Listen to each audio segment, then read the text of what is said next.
Adesso la partita è sul tavolo della politica cioè, saremmo degli ingenui se avessimo pensato che questa era una partita che si giocava così in 4-4-8 e che si sarebbe potuto dire alla fine che tutti vissero felici e contenti. Ottimismo ma anche coscienza delle difficoltà di un cammino che si sapeva non facile, tante le reazioni al termine della seduta della consulta per l'autonomia del Veneto. Soddisfatta la presidente dell'ANCI regionale Maria Rosa Pavanello, che ha apprezzato soprattutto le parole del presidente Zaia sul coinvolgimento dei territori nell'attuazione dell'autonomia.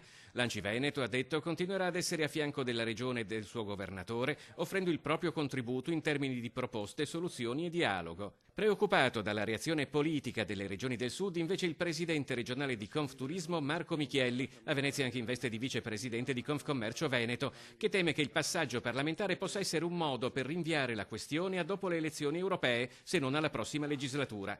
E a Camera e Senato chiede tempi celeri il presidente regionale di Confindustria Matteo Zoppas. L'autonomia può essere un vero strumento di spending review, ha detto, trovando con tutte le regioni un accordo che non penalizzi lo status quo e definendo criteri e soluzioni di cui alla lunga beneficeremo tutti.